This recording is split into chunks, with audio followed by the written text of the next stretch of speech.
Welcome everyone. आज अपन बात करेंगे केमिकल इक्विलिब्रियम को लेके।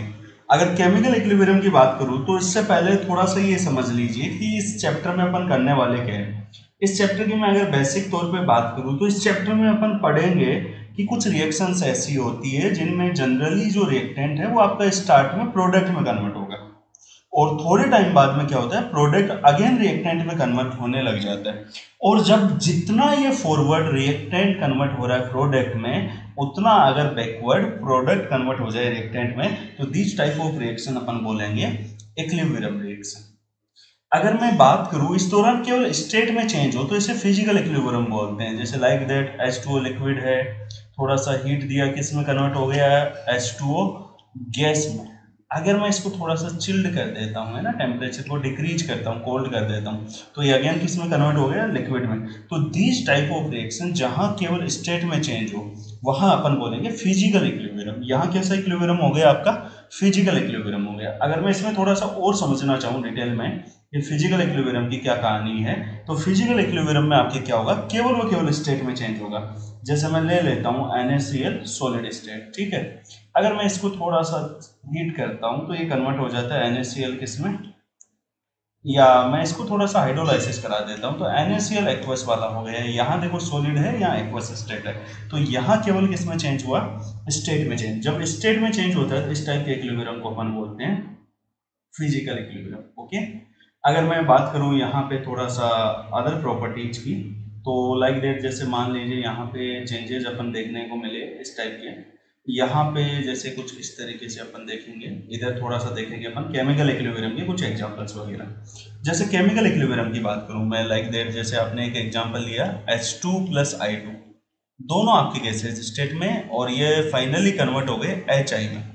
यहां अगर देखो तो रिएक्टेंट और प्रोडक्ट देखो सेम रह रहा है, केवल चेंज किसका हो रहा था यहाँ पे, यहाँ पे ओनली जो आपका चेंजेज हो रहा है वो हो रहा है लिक्विड टू गैस या सॉलिड टू एक्वस स्टेट। यहाँ आपका हो सकता है चेंज हो या नहीं भी हो, ये गैसेज स्टेट भी हो सकता है या सॉलिड से सॉलिड भी कन्वर्जन हो सकता है। तो जब केमिकली चेंजेस आ जाए, रिएक्टेंट और प्रोडक्ट सेम ना रहे, तो इस स्टेट में अपन बोलेंगे केमिकल इक्विलिब्रियम। कैसा इक्विलिब्रियम हो गया ये, केमिकल इक्विलिब्रियम। लाइक दैट जैसे यहाँ पे मैंने ले लिया N2, इधर ले लिया O2, दोनों कन्वर्ट हो गए 2NO में, तो ये कैसा इक्विलिब्रियम हो गया आपका, केमिकल इक्विलिब्रियम। लाइक दैट यहाँ पे ले लेते हैं PCl5, ये ब्रेक डाउन हो गया PCl3 एंड Cl2 में, तो ये सब आपके केमिकल इक्विलिब्रियम होंगे। अब यहाँ पे मैं बात करता हूँ थोड़ा इक्विलिब्रियम को लेके। तो इक्विलिब्रियम में सबसे पहले बात आती है कंसंट्रेशन की लेके। कंसंट्रेशन को लेके अगर मैं बात करूँ तो यहाँ पे क्या होता है, जहां जहां कंसंट्रेशन, क्या आपकी कंसंट्रेशन, ये या तो कांस्टेंट हो जाए और कांस्टेंट होने के साथ साथ हो सकता है सेम। अगर ऐसा होता है तो वो रिएक्शन आपकी इक्विलिब्रियम में जा सकती है। लाइक देयर जैसे एक दो एग्जांपल यहाँ से अपन पकड़ेंगे, कुछ ग्राफ बना लेते हैं इस तरीके से। जैसे ये ग्राफ बनाते हैं अपन एक, जैसे मैंने यहाँ पे ले लिया है इधर कंसंट्रेशन को बच्चों, इधर ले लिया मैंने टाइम। एक पर्टिकुलर टाइम पे क्या होगा कि रिएक्टेंट की कुछ ना कुछ कंसंट्रेशन होगी, प्रोडक्ट की कंसंट्रेशन स्टार्ट में क्या होती है, जीरो होती है। आफ्टर ये पर्टिकुलर टाइम धीरे धीरे जैसे जैसे टाइम इंक्रीज होगा, स्लोली स्लोली जैसे टाइम इंक्रीज होगा, रिएक्टेंट की कंसंट्रेशन क्या करेगी, डिक्रीज करेगी। इस दौरान प्रोडक्ट की क्या करेगी, इंक्रीज करेगी। और वो पॉइंट जिस पे इन दोनों की ये जो है कंसंट्रेशन कांस्टेंट हो गई, वही आपका टाइम हो गया टी इक्विलिब्रियम वाला टाइम। ये कैसा टाइम हो गया आपका, टी इक्विलिब्रियम टाइम। और इस रिएक्शन में अपन बोलेंगे रिएक्शन इक्विलिब्रियम में है। पहला एग्जांपल। सेकंड एग्जांपल की अगर मैं बात करूं, लाइक दैट इसको इस तरीके से अपन डिनोट कर सकते हैं, किस तरीके से, जैसे ये ले लिया अपन ने एक। अब सामने देखिए थोड़ा सा, यहाँ पे अपन कंसंट्रेशन को लेंगे अगेन, और इधर किसको ले लेंगे, एक पर्टिकुलर टाइम को। हो सकता है रिएक्टेंट की कंसंट्रेशन डिक्रीज हुई, प्रोडक्ट की इंक्रीज हुई। ये जो कंसंट्रेशन है ये रिएक्टेंट की है, ये आपके प्रोडक्ट की है। अब यहाँ जिस पॉइंट पे ये दोनों कंसंट्रेशन कांस्टेंट हो गई, वो टाइम आपका क्या होगा, टी इक्विलिब्रियम वाला टाइम हो गया, और ये रिएक्शन ओवरऑल फिर से अगेन इक्विलिब्रियम में हो गई। ओके। अब एक और एग्जांपल लेते हैं अपन, नंबर 3। इस टाइप के एग्जांपल्स पे क्या करेंगे अपन, कुछ इस तरीके से बना लेते हैं। अगेन अपन इधर लेंगे इधर ले लेते हैं अपन कंसंट्रेशन को, किसको ले लेंगे इधर, कंसंट्रेशन, इधर ले लेंगे भैया टाइम को। अब देखिए रिएक्टेंट की कंसंट्रेशन डिक्रीज होगी होगी एक टाइम पे ये कांस्टेंट हो जाएगी, प्रोडक्ट की इंक्रीज होगी एक टाइम पे ये कांस्टेंट हो जाएगी। जिस पॉइंट पे इनकी कांस्टेंट हुई क्या, कंसंट्रेशन, उसी टाइम को अपन टी इक्विलिब्रियम टाइम मानेंगे। ओके, और ये रिएक्शन अगेन कहोगे आप इक्विलिब्रियम में है। ओके, अब यहाँ पे इन तीनों कंडीशन में आप बोल सकते हो भैया इक्विलिब्रियम। अगर मैं यही ग्राफ ड्रॉ करना चाहूँ, किसके साथ में ड्रॉ करना चाहूँ, आपके रेट ऑफ रिएक्शन के साथ, किसके साथ ड्रॉ करें अपन इनको, रेट ऑफ रिएक्शन के साथ, और साथ साथ इधर ले लेंगे अपन टाइम को। तो होगा क्या कि जो रिएक्टेंट है उसकी डिक्रीज होगी, प्रोडक्ट की इंक्रीज होगी। अब ऐसा अगर दिया जाता है रेट ऑफ रिएक्शन को लेके, तो यहाँ पे ये दोनों की सेम नहीं है। एक्चुअली रेट ऑफ रिएक्शन है ना वो सेम होनी चाहिए, कांस्टेंट के साथ साथ क्या होनी चाहिए, सेम विथ कांस्टेंट। वहां पे केवल कांस्टेंट होना नेसेसरी था। अब मैं आपसे जानना चाहूँ कि यहाँ इक्विलिब्रियम है कि नहीं है, तो आप बोलोगे भैया इक्विलिब्रियम नहीं है। ये थोड़ा सा अपने को रिकॉल रखना है माइंड में। एक और एग्जांपल ले लेता हूँ मैं यहाँ पे, जैसे यहाँ पे अपन ने कुछ इस तरीके से उठा लिया है। अब देखते हैं यहाँ पे रेट ऑफ रिएक्शन की क्या लोचा है। जैसे यहाँ पे ले लेता हूँ मैं रेट ऑफ रिएक्शन, और इधर ले लेता हूँ टाइम। हो सकता है ये रिएक्टेंट की डिक्रीज करे, प्रोडक्ट की इंक्रीज करे। अब मैं कहूँ कि इक्विलिब्रियम है क्या, तो आप बोल देना नहीं है भैया। कांस्टेंट होने के साथ साथ एक और कंडीशन भी सेम। हाँ, मैं अगर ऐसा ड्रॉ करता हूँ ये पर्टिकुलर कोई पॉइंट P है, तो आप बोलोगे इस पॉइंट पे आपका इक्विलिब्रियम था, लेकिन ये एक इंस्टेंटेनियस इक्विलिब्रियम है, सडनली क्रिएट हुआ है इस पॉइंट पे ओनली, जहां मैंने पॉइंट P नाम दिया है। अदर सिचुएशन इसमें इक्विलिब्रियम नहीं है। अगर ओवरऑल इक्विलिब्रियम पूछा जाए तो आप मना कर दीजिएगा, ठीक है। अपन थर्ड एग्जांपल लेते हैं, यहाँ पे एक और कर्व बना लेते हैं नंबर 3 पे। तो यहाँ पे कुछ ऐसा है बच्चे, यहाँ पे फिर से आपकी रेट ऑफ रिएक्शन दी गई है और इधर कोई पर्टिकुलर एक टाइम दिया गया। अब रेट ऑफ रिएक्शन रिएक्टेंट की धीरे धीरे डिक्रीज होगी, प्रोडक्ट की इंक्रीज होगी, और ऐसा कोई पॉइंट जिसपे दोनों की सेम हो जाए और साथ साथ क्या हो जाए, कांस्टेंट। तो इसी टाइम को अपन बोलेंगे टाइम कौन से वाला, इक्विलिब्रियम वाला। और आप कहोगे ये रिएक्शन फर्दर इक्विलिब्रियम में है। तो सिंपली आपके जो क्वेश्चंस आते हैं कभी कभी कुछ इस तरीके से ग्राफ दिए हुए आते हैं, आपको यहाँ पे सिलेक्ट करना आना चाहिए कौन सी रिएक्शन इक्विलिब्रियम में है कौन सी नहीं। इक्विलिब्रियम को डिसाइड करने का एक सबसे सिंपल पैटर्न है, कंसंट्रेशन सेम या कांस्टेंट दोनों चल सकती है, और रेट ऑफ रिएक्शन की बात करूं तो वहां पे क्या होना चाहिए बच्चे, सेम होना नेसेसरी है कांस्टेंट के साथ साथ। ओके, आई होप कुछ समझ में आया होगा। अब मैं बात करूंगा यहाँ पे थोड़ा सा आगे की तरफ लेके चलते हैं रिएक्शन के टाइप्स को लेके। तो जनरली जो टाइप ऑफ रिएक्शन है आप दो टाइप से पढ़ोगे।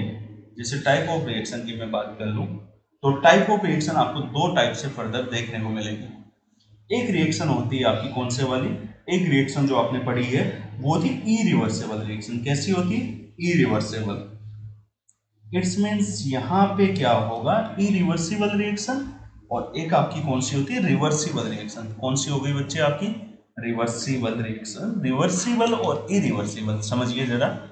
इरिवर्सिबल रिएक्शन में क्या होगा, रिएक्टेंट वन टाइम प्रोडक्ट में कन्वर्ट होगा। जैसे जैसे टाइम इंक्रीज होगा रिएक्टेंट की कंसंट्रेशन क्या होगी, डिक्रीज होगी, और प्रोडक्ट की कंसंट्रेशन क्या होगी, इंक्रीज होगी। फाइनली ऐसा होगा कि रिएक्टेंट फिनिश हो जाएगा और ओनली ऑन कौन बच जाएगा, आपका प्रोडक्ट बच जाएगा। अब इस रिएक्शन में क्या हुआ है, जो आपका रिएक्टेंट कन्वर्ट हुआ है प्रोडक्ट में वो अगेन कन्वर्ट नहीं होगा। तो इसमें रिएक्शन केवल कौन सी डायरेक्शन में जाएगी, फॉरवर्ड डायरेक्शन में। मतलब reaction process only forward direction. Only कौन सा होगा आपका, फॉरवर्ड डायरेक्शन। फॉरवर्ड डायरेक्शन का मतलब ओनली फ्रंट डायरेक्शन में जाएगी, रिएक्टेंट प्रोडक्ट में कन्वर्ट होगा, प्रोडक्ट रिएक्टेंट में कन्वर्ट नहीं होगा। इसमें देखा जाए तो यहाँ पे जो आपका रिएक्टेंट होता है वो पहले कन्वर्ट हो जाता है, रिएक्टेंट किस में कन्वर्ट हो जाता है, प्रोडक्ट में। किस में कन्वर्ट हो जाता है, प्रोडक्ट में। रिएक्टेंट आपका कन्वर्ट हो जाता है प्रोडक्ट में, एंड अगेन प्रोडक्ट कन्वर्ट हो जाता है रिएक्टेंट में। मतलब रिएक्शन आपकी फॉरवर्ड डायरेक्शन में जाएगी, साथ साथ आपकी बैकवर्ड डायरेक्शन में भी जाएगी, forward direction and backward direction.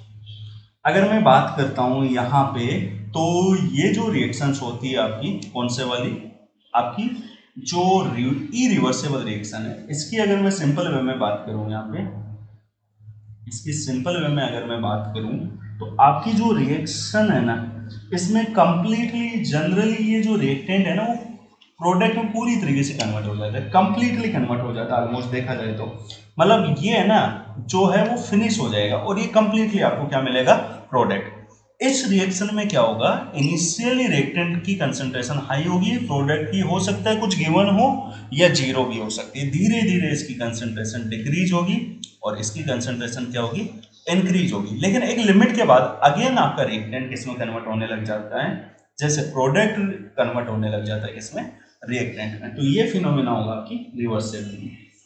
अगर मैं बात करूं इरिवर्सिबल है, तो भैया इरिवर्सिबल है तो इक्विलिब्रियम फॉर्म नहीं हो सकता। जितने भी आपकी रिएक्शन है इरिवर्सिबल वाले, वहां का भी इक्विलिब्रियम नहीं आ सकता, यहाँ चांस है आपका इक्विलिब्रियम आने का। इसमें फर्दर अदर कंडीशन और भी होगी। अगर मैं इसकी बात करता हूं तो इसमें एक सिंगल एरो डायरेक्शन में दिखाएंगे, इसमें या तो आप डबल डायरेक्शन एरो दिखा सकते हो या कुछ इस तरीके से इसको रिप्रेजेंट कर सकते हो, जो आपकी इक्विलिब्रियम रिएक्शन होती है उसको। अगर मैं नेक्स्ट बात करता हूँ, यहाँ पे कुछ और ड्रॉ करना चाहो आप, तो कुछ इस तरीके से ड्रॉ कर सकते हो कि इसकी रिएक्शन जनरली ओपन वेसल में लेके चलेंगे। किस में लेके चलेंगे अपन, ओपन वेसल। और अगर मैं इसकी बात करता हूँ आपकी इक्विलिब्रियम की बातें, तो वो या रिवर्सिबल रिएक्शन की बात करें तो वो जनरली आपको क्लोज वेसल में देखने को मिलेगी। किस में मिलेगी, क्लोज वेसल में। ओके, तो ये तो हो गई अपनी बेसिक बातें किसको लेके, इक्विलिब्रियम वाले चैप्टर को लेके।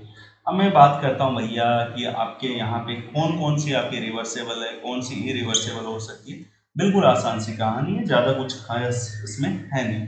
अगर आप करना चाहो यहाँ पे सेपरेट, तो दो तीन तरीके की रिएक्शन आप ले सकते हो। जितनी प्रिसिपिटेशन रिएक्शन होती है वो आपकी इरिवर्सेबल होती है। रीजन, प्रिसिपिटेशन बन जाता है, अगर रिएक्टेंट का प्रोडक्ट में प्रिसिपिटेशन बन गया तो यहाँ पे क्या होता है, ये प्रेसिपिटेट होने पे स्टेबलाइज हो जाता है लाइक दैट। जैसे आप यहाँ पे सिल्वर नाइट्रेट ले लीजिए और इसकी रिएक्शन आप करा दीजिए NaCl से, तो यहाँ पे क्या होगा, ये बनेगा सोडियम नाइट्रेट प्लस क्या बन जाएगा, AgCl। अब AgCl कैसा होता है भाई, प्रेसिपिटेशन फॉर्म होता है, सॉलिड फॉर्म होती है। अगर पीपीटी बन गया तो ये कैसा हो गया, स्टेबल हो गया, अगेन ये कन्वर्ट नहीं होगा।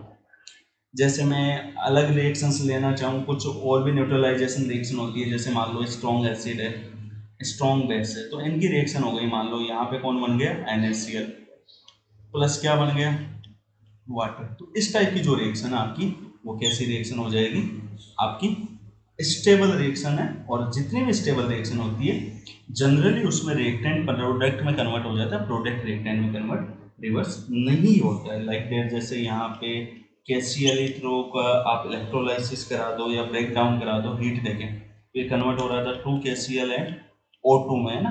अब जो O2 होता है, ऑक्सीजन होता है, ये बनने के बाद में ये रिवर्ट नहीं जाता है। और भी बहुत सारी रिएक्शन है, मान लो मैंने कैल्शियम कार्बोनेट को ओपन वेसल में ले लिया, किस में ले लिया, ओपन कंटेनर में, तो ये किस में कन्वर्ट हो जाएगा, कैल्शियम ऑक्साइड सॉलिड वाला प्लस यहाँ CO2 गैस बनेगी जो पहले ही एग्जिट कर जाएगी।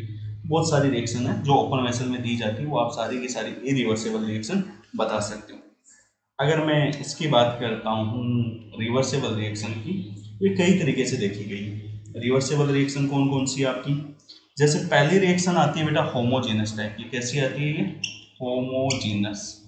होमोजीनस की अगर मैं बात करूं, होमोजीनियस रिएक्शन है ना, होमोजीनस रिएक्शन की अगर मैं बात करता हूं, देखो नाम से समझ में आ रहा है कि फेज क्या होनी चाहिए, होमो, होमो मतलब सेम, जीनस मतलब फेज, यानी क्या हो, फेज सेम रहे।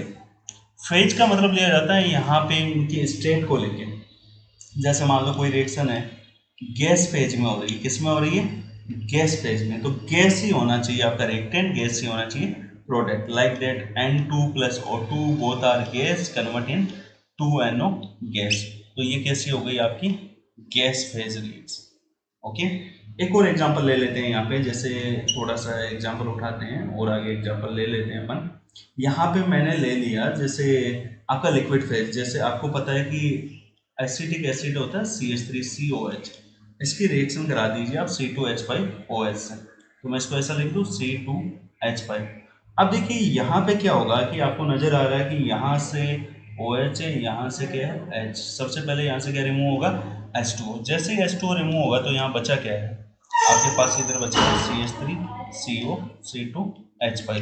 तो ये जो बना है इसको अपन किस में लेंगे, किस टाइप की रिएक्शन में ले लेंगे, phase reactions, sorry, phase reactions में आपकी स्टेट चेंज नहीं होती है। ये भी लिक्विड स्टेट होता है, ये भी लिक्विड होता है, ये भी लिक्विड होता है एंड ये भी लिक्विड होता है। और भी एग्जांपल ले सकते हो आप, जैसे कार्बन होता है ग्रेफाइट के फॉर्म में हो, इसको हाई टेम्परेचर हाई प्रेशर देते हो, कैसा, high temperature high pressure for high time, long time के लिए, तो ये कार्बन है ना डायमंड में बदल जाता है। किसमें बदल जाता है, ग्रेफाइट वाला डायमंड में। दोनों में स्टेट कैसी थी आपकी, सॉलिड। तो इस प्रकार की जो रिएक्शंस होगी उसको अपन बोलेंगे इक्विलिब्रियम रिएक्शन। कौन से वाली, फेज वाले इक्विलिब्रियम या फेज रिवर्सेबल रिएक्शन। ओके, अब चलो बात कर लेते हैं थोड़ा सा अलग से हटके, मुद्दे से हटके, यहाँ पे कुछ एग्जाम्पल उठा लेते हैं। जैसे मान लो मैं ले लूँ हेटेरोजीनियस रिएक्शन, तो यहाँ पे ऑब्वियस सी बात है स्टेट में चेंज आएगा। लाइक दैट कैल्शियम कार्बोनेट होता है, सबको पता है सॉलिड होता है, हीट दोगे तो ब्रेक डाउन होगा, कैल्शियम ऑक्साइड है CO2, कैल्शियम ऑक्साइड सॉलिड है, CO2 कैसी होगी आपकी गैस। तो जब स्टेट में कन्वर्जन हो जाए, स्टेट चेंज हो जाए, तो इसको बोलेंगे हेटेरोजीनियस रिवर्सेबल रिएक्शन। अगर ये कंडीशन बाकी भी फुलफिल करता है तो अपन हो सकता है इसको इसमें इंक्लूड करें, किसमें, यहाँ पे जो अमोनियम सल्फाइड आता है। अब NH4HS की मैं बात करता हूँ, ये जनरली सॉलिड स्टेट होता है, ये कन्वर्ट हो सकता है, ब्रेक डाउन होता है NH3 एंड H2S में। दोनों क्या होती है, H2S और अमोनिया क्या होती है बेटा, गैस होती है। तो यहाँ भी देखो सॉलिड टू गैस में कन्वर्जन हुआ, तो जहाँ जहाँ स्टेट कन्वर्जन होता है वो सारे रिएक्शन हो गई हेटेरोजीनियस रिवर्सिबल रिएक्शन। ओके, अब बात करेंगे इक्विलिब्रियम की। तो इक्विलिब्रियम की बात मैंने पहले भी समझा दी आपको। इक्विलिब्रियम की बात करेंगे तो ज़्यादा माथापच्ची नहीं करनी है, बड़ी सिंपल कहानी है इक्विलिब्रियम की। इक्विलिब्रियम जहाँ भी आपको बोला जाए, इक्विलिब्रियम के लिए आपको दो ही वर्ड दिमाग में आने चाहिए। जहाँ जहाँ इक्विलिब्रियम बोला है, मान लीजिए कोई R1 + R2, ये कलर थोड़ा सा ज़्यादा वो हो गए रंगीन तो शायद कम नज़र आ रहा है।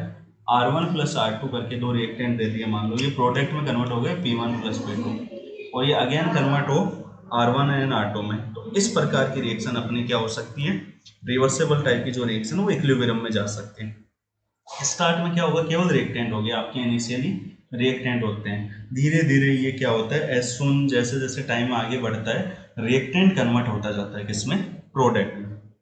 अब यहाँ पे क्या होता है कि जो रेट ऑफ फॉरवर्ड रिएक्शन है वो तो धीरे धीरे क्या होगी, डिक्रीज होगी। क्यों, कंसंट्रेशन ऑफ रिएक्टेंट क्या होती है, डिक्रीज हो जाती है। और रेट ऑफ बैकवर्ड रिएक्शन क्या होती है, इंक्रीज होती जाती है अकॉर्डिंग टू टाइम। जब ये rate of forward reaction RF और rate of backward reaction RB ये दोनों इक्वल हो जाए, जब आपका रेट ऑफ फॉरवर्ड रिएक्शन और रेट ऑफ बैकवर्ड रिएक्शन ये दोनों इक्विलिब्रियम में इक्वल हो जाए, तो इस कंडीशन को अपन इक्विलिब्रियम बोलते हैं। क्या बोलते हैं, इक्विलिब्रियम।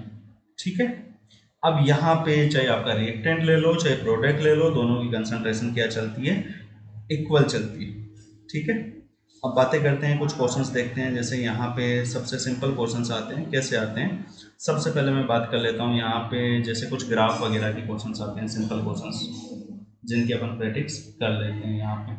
जैसे इसकी प्रैक्टिस की अगर मैं बात करता हूँ तो यहाँ जो क्वेश्चंस आते हैं कुछ इस प्रकार से आते हैं। जैसे मान लीजिए आपको एक ग्राफ दे दिया गया बच्चे, ऐसा कोई ग्राफ दिया गया है, ठीक है, तो ये कोई ग्राफ दे दिया गया।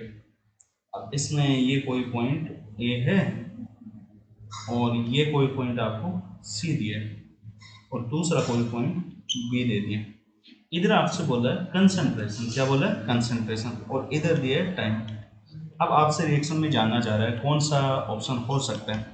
एक दिया है A+B कन्वर्टिंग C, दूसरा दिया है A+C कन्वर्टिंग B, और थर्ड ऑप्शन आपको C ऑप्शन दिया है बेटा B+C कन्वर्टिंग A, और एक दिया है आपको ऑप्शन D, ऑप्शन डी में दिया है नन ऑफ दीज। अब देखिए कौन सा ऑप्शन यहाँ पे सही सेलेक्ट कर सकते हैं अपन, कैसे डिसाइड करें। तो यहाँ पे थोड़ा सा अगर आप नोटिस करते हो तो देखो यहाँ पे कंसंट्रेशन क्या हो रही है, डिक्रीज हो रही है। एक तो किसकी डिक्रीज हो रही है, सी की, और एक किसकी हो रही है, बी की। अब मैंने कहा था कि जैसे जैसे टाइम इंक्रीज होगा कंसंट्रेशन डिक्रीज जो होती है वो रिएक्टेंट की होती है। तो बी एंड सी कौन से ऑप्शन में दिया आपके, सी ऑप्शन में, तो C is the correct answer. Okay, चलो और क्वेश्चन देखते हैं, थोड़ा इजी था, ऐसा भी क्वेश्चन आ सकता है, कैसे आ सकता है देखो, उठा लेते हैं क्वेश्चन। अपन इस तरीके से थोड़ा सा इसको उठा लेते हैं। ठीक है, यहाँ पे क्या दिया हुआ था, जैसे मान लीजिए ये दे दिया ए, ये दे दिया आपको बी, और इधर कन्वर्ट कर दिया सी। अब ऑप्शन ए है, इधर ले लिया मैंने कंसंट्रेशन और इधर लिया है टाइम टी। ऑप्शन ए आ सकता है A plus B convert in C. Option B आ सकता है ए प्लस बी और ये कन्वर्ट हो रहा है केवल सी में, आगे रिटर्न नहीं आया। एक ऑप्शन हो सकता है A plus C convert in B, और यहाँ पे ऑप्शन एक और आ सकता है क्या, C plus A convert in B. तो अब देखिए यहाँ पे कैसे डिसाइड करें, तो आपको नजर आ रहा होगा क्लियरली कि सर यहाँ पे ए और बी की कंसंट्रेशन डिक्रीज हो रही है, तो ए और बी वर्क करेंगे एज ए रिएक्टेंट का। तो रिएक्टेंट का वर्क ए और बी कहाँ कर रहा है, ए ऑप्शन और बी ऑप्शन, मतलब सी एंड डी यहाँ से कंपटीशन से एग्जिट कर गए। अब मैं बात करूं ए एंड बी कन्वर्ट हो रहा है किसमें, सी में, और एक पर्टिकुलर टाइम पे इन सब की कंसंट्रेशन क्या हो रही है, कांस्टेंट हो रही है। तो ये कैसी रिएक्शन होगी, इक्विलिब्रियम। इक्विलिब्रियम केवल फर्स्ट में दिया है, कुछ इस तरीके से अपन डिसाइड कर लेंगे। चलो एक और एग्जांपल देखते हैं, थोड़ा सा इजी हो गया है ये जरा। अब देखिए एक और एग्जांपल उठा लेते हैं अपन, जैसे मान लीजिए इस तरीके से आपके क्वेश्चंस दिए हुए आ सकते हैं। ठीक है, किस तरीके से दिए हुए हैं देखते हैं जरा। यहाँ दिया है आपको रेट ऑफ रिएक्शन और इधर दिया है टाइम। ठीक है, यहाँ पे मैंने x लिख दिया, यहाँ y लिख दिया, यहाँ पे क्या लिख दिया, z। अब देखिए यहाँ पे मैं एक ऑप्शन देता हूँ x plus Y converting z, B option है x plus Z converting y, और सी ऑप्शन है z converting x plus Y. अब देखिए यहाँ पे डी ऑप्शन देता हूं मैं, none of these. Which one option correct. Maximum बच्चे जो यहाँ मिस्टेक करेंगे वो ये करेंगे, यहाँ पे जो मिस्टेक करेंगे मैक्सिमम बच्चों ने क्लिक कर दिया कि सर एक्स वाई डिक्रीज हो रहा है, रिएक्टेंट हो गया, बिल्कुल ये कर दिया, लेकिन ये भैया गलत है। क्या है, गलत। रीजन, रेट ऑफ रिएक्शन लिया है मैंने, और रेट ऑफ रिएक्शन लेगा तो यहाँ पे इक्विलिब्रियम होगा ही नहीं बेटा। तो आपका ऑप्शन ये होना चाहिए था x plus Y convert in Z. Again ये कन्वर्ट नहीं होगा, तो ये आपका सही आंसर होता। तो आपका यहाँ पे ऑप्शन आएगा नन ऑफ दीज। कुछ इस तरीके से अपन इसके क्वेश्चंस लगाते हैं। ठीक है, अब बात करेंगे यहाँ पे लॉ ऑफ मास सेक्शन की, जो नेक्स्ट वीडियो में बात करेंगे अपन। आज थोड़ा इंट्रोड्यूस करना था और थोड़ा सा मैं हेड राइटिंग की प्रैक्टिस कर रहा हूँ, ठीक हो जाएगा तो अपन कंटिन्यू करेंगे। Okay, thank you.